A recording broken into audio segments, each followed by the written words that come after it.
wabarakatuh. Saya Nona Jiha binti Samsudin, pemegang nombor kad matric 282673 akan membentangkan mengenai sistem demokrasi di negara Brunei Darussalam. 1.0 Pengenalan. Secara umumnya, setiap negara yang berdaulat sudah semestinya mempunyai sistem pentadbiran yang tersendiri. Sistem pentadbiran yang baik sudah semestinya dapat memacu pertumbuhan ekonomi sesebuah negara ke arah yang lebih terbilang. Sistem pentadbiran didefinisikan sebagai satu sistem yang meliputi bentuk politik serta corak pemerintahan. Biasanya sistem politik ini disamakan atau dibandingkan dengan sistem ekonomi, sistem budaya dan juga sistem sosial di dalam sesebuah negara. Misalnya, negara Malaysia merupakan antara salah satu negara yang mempunyai sistem politik yang tersendiri. Seperti kita sedia maklum, Malaysia merupakan sebuah negara yang mengamalkan sistem demokrasi berparlimen di bawah pentadbiran Raja Perlembagaan. Dalam sistem ini, Seri Paduka Baginda Yang di-Pertuan Agong merupakan ketua negara dan pemerintah tertinggi dalam angkatan tentera. Seri Paduka Baginda Yang di-Pertuan Agong juga dilantik secara bergila-gila daripada 9 Sultan Negeri Melayu untuk menjalankan tanggungjawab sebagaimana yang diperuntukkan di dalam Perlembagaan Malaysia. Selain itu, Seri Paduka Baginda Yang di-Pertuan Agong juga perlu menjalankan tanggungjawab yang diperuntukkan di dalam Perlembagaan Malaysia dalam tempoh masa yang telah ditetapkannya, iaitu selama 5 tahun selepas dan tarikh dari tarikh pelantikan. Dalam tugasan ini, negara Brunei telah dipilih sebagai salah satu negara yang menjalankan sistem pentadbiran yang tersendiri selain negara Malaysia. Tugasan ini juga turut memberikan maklumat secara terperinci mengenai sistem pentadbiran yang diamalkan di negara Brunei, sama ada berbentuk sistem pemerintahan demokrasi di negara Malaysia atau sebaliknya. Selain itu, tugasan ini juga turut memperincikan maklumat mengenai sistem pentadbiran yang diamalkan di negara Brunei, beserta kelebihan, kekurangan serta perbezaan pentadbiran negara Brunei dan negara Malaysia secara kritis. 2.0 Penerangan. 2.1 Sistem pentadbiran di Brunei.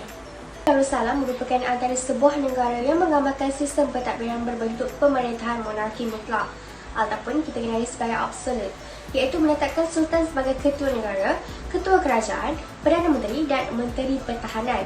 Sultan Hassanah Bolkiah merupakan sultan negara Brunei pada masa kini dan menjadi monarki paling lama bertakhta di dunia selepas kemakatan Ratu Elizabeth II yang mangkat pada 8 hari bulan 9 2022, iaitu persamaan hari Khamis. Baginda telah menjalankan tanggungjawab dan tugas baginda dengan dibantu oleh Dewan Penasihat Kesultanan, berapa orang menteri yang dilantik dari Badan Penasihat yang terdiri daripada berapa majlis dalam Kabinet Menteri. Walaupun baginda merupakan ketua kerajaan, baginda tetap memberikan kebebasan kepada rakyat untuk terlibat dalam pentadbiran di Brunei.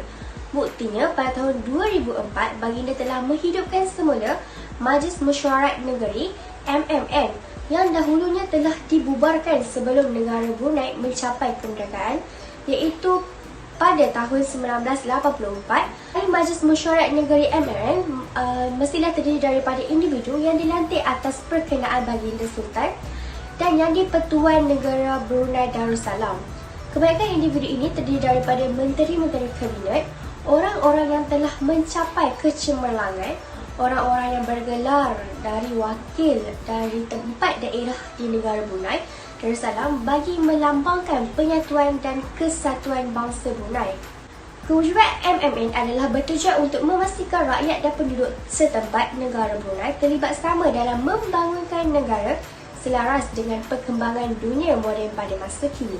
Bagi mencapai matlamat dan hasiat tersebut, baginda telah melantik beberapa orang ahli sebagai wakil rakyat di negara Brunei untuk menyumbangkan pendapat, idea dan pandangan rakyat terhadap isu-isu yang perlu dibangkitkan dan diselesaikan dalam negara Brunei itu sendiri. Sultan juga turut mengingatkan wakil rakyat tersebut untuk menyampaikan maklumat tersebut dengan ikhlas, tulus dan tanpa ada rasa takut demi kepentingan masyarakat dan negara Brunei. Perkembangan ini telah meletakkan negara Brunei sebagai negara yang mampu berdaya saing di peringkat global, walaupun masih mengamalkan sistem pemerintahan diraja. Selain itu, sistem demokrasi Brunei juga telah menekankan konsep muzakarah dan musyawarah, iaitu mengambil sistem pentadbiran pada zaman Khulafa al-Rasyidin di Kota Madinah dan konsep munawarah berdasarkan ajaran Islam. 2.2 Sistem perundangan di Brunei. Setiap negara berdaulat sudah tentunya mempunyai sistem perundangan tersendiri. Sistem perundangan ini merupakan garis panduan dan penunjuk arah kepada sesuatu masyarakat dan kerajaan di dalam negara itu tersebut. Seperti negara yang lain, Brunei juga turut mempunyai sistem perundangan yang tersendiri. Negara Brunei boleh dibahagikan kepada 3 bahagian, iaitu sebelum kedatangan British, selepas kedatangan British dan setelah adanya campur tangan British dalam pentadbiran undang-undang di Brunei Darussalam. 2.2.1 Sistem perundangan di Brunei sebelum kedatangan British. Brunei Darussalam terletak di wilayah barat daya Pulau Borneo, merupakan antara salah satu negara di Asia Tenggara yang sangat pesat berlakunya perkembangan agama Islam pada abad ke-15 dan ke-16 Masihi. Agama Islam yang pesat di Brunei Darussalam ini telah membawa satu perubahan corak pemikiran, cara hidup dan corak pemerintahan Raja-Raja Brunei yang sebelumnya banyak dipengaruhi oleh agama Hindu-Buddha. Hukum kanun Brunei merupakan bukti jelas bahawa terdapatnya pengaruh agama Islam dalam corak pemerintahan dan pentadbiran di Brunei. Menurut catatan daripada W.H. Treasures 1891 yang merupakan pemangku Konsul Jeneral British, beliau menyatakan bahawa undang-undang Brunei pada masa itu merupakan undang-undang yang diambil daripada Al-Quran. Yang dimaksudkan beliau merupakan hukum kanun Brunei, undang-undang serta adat Brunei Lama. Menurut beliau lagi, hukum kanun Brunei merupakan perundangan yang telah diasaskan oleh Sultan Hassan dan berkembang pada zaman pemerintahan Sultan Jalilul Akbar. Pada umumnya, terdapat banyak kegunaan hukum kanun Brunei pada masa dahulu bagi memastikan kestabilan pentadbiran berjalan dengan lancar. Antara contoh pelaksanaan undang-undang hukum kanun Brunei adalah berkaitan dengan kes curi. Dalam kes ini terdapat beberapa pencuri yang berjaya mencuri jam tangan dan beberapa senapan pihak British semasa berlabuh di Sungai Brunei. Tindakan ini telah menyebabkan individu tersebut dikenakan hukuman potong tangan. Selain itu, terdapat juga kes lain iaitu hukuman bunuh ke atas seorang penjenayah bernama Maidin. Kesalahan yang dilakukan beliau adalah melakukan rompakan rampasan harta benda dan membunuh beberapa orang peniaga yang pada masa itu berurang-alik daripada Brunei ke Labuan dan sepanjang pantai yang ditakluki oleh Brunei. Berdasarkan penerangan di atas, maka jelaslah sebelum kedatangan British, Brunei telah diperintah dan mempunyai sistem perundangan berasaskan perundangan Islam. 2.2.2 Sistem perundangan di Brunei setelah kedatangan British ke Brunei. Pada tahun 1847, Brunei Darussalam telah mengikat perjanjian perdagangan dan persahabatan secara rasmi dengan kerajaan British. Perkembangan ini telah menjadikan negara Brunei sebagai salah satu negara-negara di bawah naungan British pada tahun 1888. Namun begitu, pada tahun 1905 dan 1906 terdapat lagi perjanjian yang perlu ditandangani yang dikenali sebagai perjanjian tambahan. Dalam perjanjian ini, British telah melantik Residen British. Tugas Residen British ini adalah berperanan dan bertanggungjawab dalam semua hal berkaitan dengan negara Brunei, kecuali agama Islam. Sistem Residen ini merupakan sistem kerajaan British terhadap semua negeri-negeri Melayu lain di bawah naungan British. Sistem Common Law Equality dan status merupakan antara bukti kukuh sejarah kedatangan British mula mempengaruhi sistem perundangan di negara Brunei dan disesuaikan dengan masyarakat tempatan. Walaupun agama Islam merupakan agama rasmi negara Brunei pada masa itu, namun undang-undang Islam amat terbatas dan banyak dipengaruhi oleh undang-undang British dalam hal-hal lain. Kedatangan British telah mengubah corak perundangan Brunei. Walau bagaimanapun, kedudukan Sultan sebagai ketua agama tidak diganggu dan masih mempunyai kuasa dalam perkara-perkara tertentu.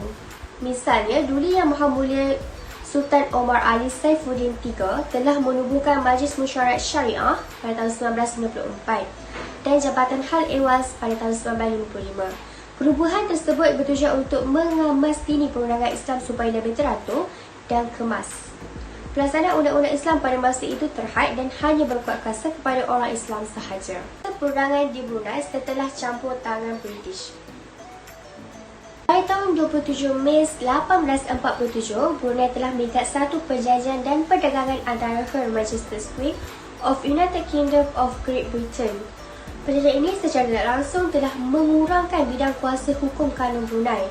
Dalam perjanjian ini, setiap rakyat British yang dituduh melakukan kesalahan jenayah di dalam negeri kawasan jajahan Brunei serta dalam semua perkara yang mencetuskan pergaduhan dan perbelahan antara rakyat British hendaklah dibicarakan dan dihakimi oleh English Consul General atau pengawal yang dilantik oleh Her British Majesty pada tahun 1946. Tindakan daripada itu, pada tahun 1906, Sultan dalam mesyuarat telah meneruskan penubuhan majlis sivil dan jenayah bagi kerajaan British. Elemen ini diperbaharui pada tahun 1908 dan dikenali sebagai nama elemen Mahkamah-Mahkamah 1908. Elemen ini memperuntukkan mahkamah-mahkamah tersebut ditubuhkan dan diluruskan oleh kerajaan Brunei. Antaranya adalah seperti Mahkamah Residen, Mahkamah Kadi, Mahkamah Majestik 1, Mahkamah Majestik 2, Mahkamah Majestik Bumi Putra. Kedua mahkamah-mahkamah tersebut secara tidak langsung mengetepikan undang-undang hukum kanun Brunei. Pengenalan sistem residen pada tahun 1906 menyaksikan terdapat perubahan dalam perundangan negara Brunei. Pada awalnya, hukum kanun Brunei digunakan sebagai asas perundangan di negara Brunei, tetapi hasil perlembagaan sistem residen, hukum kanun Brunei disempitkan penggunaannya dan hanya diguna pakai dalam urusan tertentu sahaja. Bukan itu saja, sehingga hari ini penggunaan undang-undang British masih diguna pakai di negara Brunei Darussalam.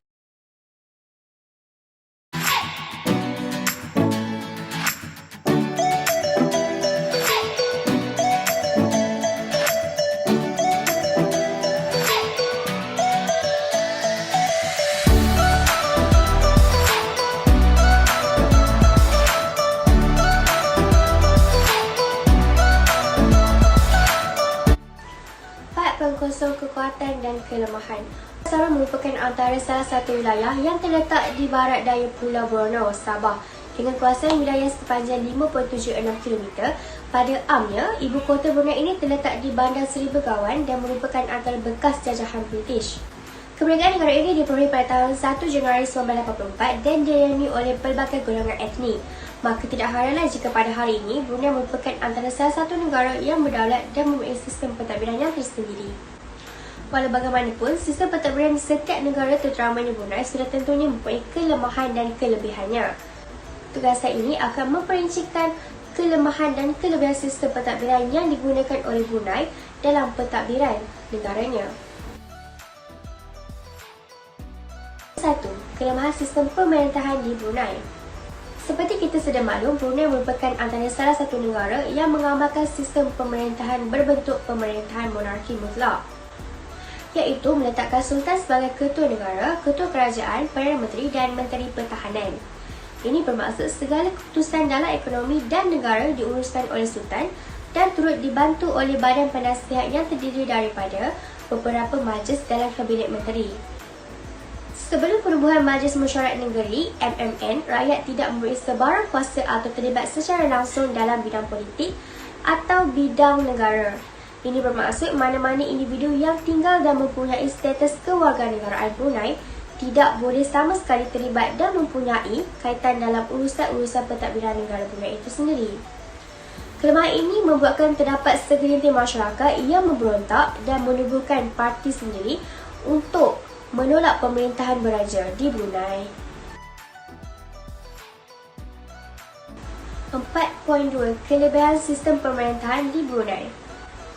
Selepas penubuhan MMN, negara Brunei boleh dikatakan sebagai salah satu negara yang mementingkan pembangunan, pemerintahan serta memaksimalkan kebajikan rakyat. Penubuhan MMN merupakan antara titik perkembangan baru dalam sistem pemerintahan beraja. Kewujudan MMN juga secara tidak langsung dapat melibatkan rakyat serta penduduk setempat untuk berkongsi buah fikiran mengenai negara Brunei kepada pemerintahan tertinggi. Secara amnya, pemerintah tertinggi negara Brunei iaitu Sultan memberi hasrat dan matlamat yang tinggi untuk menjadikan negara Brunei sebagai salah satu negara yang mampu berdaya saing dengan negara luar yang lain serta mementingkan pentadbiran yang menekankan kepada Islami. Maka tidak heranlah terdapat pelbagai pelaksanaan oleh negara Brunei bagi memastikan rakyat dan negara dalam keadaan harmoni dan aman. Selain itu, seperti kita sudah maklum, negara Brunei merupakan antara salah satu negara Islam yang mementingkan kesederhanaan. Buktinya, negara Brunei merupakan negara yang aman pada pandangan dan rasa serta tidak mempunyai pencakar langit seperti negara Malaysia yang mempunyai Kuala Lumpur City Centre ataupun KLCC dan negara-negara Islam yang lain sebagai mercu tanda negara itu sendiri. Bukan itu sahaja, Brunei juga merupakan antara negara yang tidak mempunyai masalah dalam kesesakan jalan raya. Hal ini kerana permintaan rakyat Brunei terhadap pengangkutan awam adalah terhad. Maka tidak heranlah pengangkutan awam seperti Grab Car, Uber, taksi, bas dan lain-lain tidak banyak. Perkembangan ini disebabkan penduduk setempatnya mempunyai kenderaan sendiri untuk berulang-alik dari satu tempat ke tempat yang lain.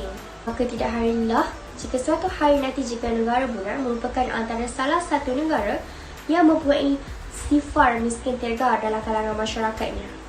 5.0 cadangan penambahbaikan.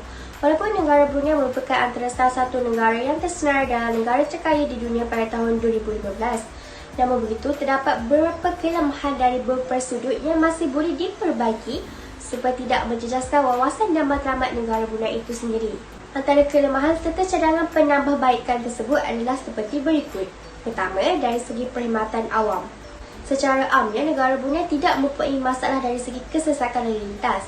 Hal ini kerana kebanyakan rakyat negara Brunei mempunyai kenderaan sendiri untuk berulang-alik dari satu tempat ke tempat yang lain. Namun begitu, dari sudut perkhidmatan awam negara Brunei boleh dikatakan agak ke belakang. Penggunaan pengangkutan awam seperti Grab Car, Uber, taksi, perkhidmatan bas dan lain-lain lagi yang terhad menyukarkan pelancong untuk bergerak dari satu tempat ke tempat yang lain berbanding negara luar yang lain, misalnya Malaysia yang mempunyai pengangkutan awam yang baik dan bermutu. Walaupun Malaysia merupakan kota metropolitan yang mempunyai jumlah penduduk yang pesat serta kesesakan lalu lintas, tetapi peniadaan ini sekaligus dapat memudahkan para pelancong untuk menikmati perkhidmatan awam ini tanpa rasa takut dan juga gentar. Kedua, dari segi tempat pelancongan. Negara Brunei antara salah satu negara yang memberi penekanan kepada pentadbiran berasaskan Islami. Penekanan ini menjadikan kebanyakan tempat pelancongan juga lebih tertumpu kepada flora dan juga fauna. Mengagumi sejarah penerapan Melayu, artifak dan sejarah dan alat kebesaran diraja. Masjid yang merupakan mercu daulat Islam dan taman hiburan yang bersesuaian dengan syariat Islam. Dari segi pelancongan, boleh dikatakan negara Brunei antara negara berbangun yang jauh ke belakang. Kebanyakan sudut pelancongan ini bebas daripada pengaruh zaman jahiliah atau negara membangun yang ke arah kemodenan. Maka tidak heranlah jika kebanyakan pelancong yang datang hanya untuk menimba ilmu pengetahuan mengenai negara Brunei itu sendiri. Berkosong kesimpulan, setiap negara yang berdaulat sudah semestinya mempunyai sistem pentadbiran yang baik, cekap dan teratur supaya pentadbiran negara berjalan dengan lancar dan dapat berdaya saing dengan negara luar yang lain di peringkat global. Brunei Darussalam merupakan antara salah satu negara yang berdaulat dan mengamalkan sistem pemerintahan monarki, iaitu meletakkan Sultan sebagai ketua negara, ketua kerajaan, Perdana Menteri dan Menteri Pertahanan. Selain itu, Sultan Hassanal Bolkiah juga merupakan antara keluarga diraja yang menduduki monarki paling lama bertakhta di dunia selepas kemakatan Ratu Elizabeth II pada 8 hari bulan 9 2022, iaitu hari Khamis. Sokongan yang tulus dan kuat dalam kalangan rakyat Brunei telah menjadikan pemerintahan ini diterima walaupun sistem pemerintahan ini tidak banyak diguna pakai oleh negara yang lain. Seperti kita sudah maklum, Brunei merupakan antara salah satu negara yang berpegang teguh kepada pentadbiran berasaskan keislaman sebelum mencapai kemerdekaan lagi. Walaupun terdapat campur tangan pihak British dalam pentadbiran Brunei, namun negara Brunei masih berpegang teguh daripada sistem pentadbiran yang meletakkan agama Islam sebagai keutamaan. Selain itu, sikap Sultan Negara Brunei juga yang wajar dipuji kerana memberi kebebasan kepada rakyat untuk bergani bahu dalam urusan pentadbiran dan juga politik. Perubahan yang dibawa Sultan Brunei telah mengubah sistem pemerintahan monarki. Maka tidak heranlah jika pada hari ini, negara Brunei merupakan antara negara yang mampu berdaya saing dengan negara luar yang lain. Itu sahaja pembentangan saya pada hari ini. Terima kasih kerana mendengar. Saya sudahi dengan Assalamualaikum warahmatullahi wabarakatuh dan terima kasih.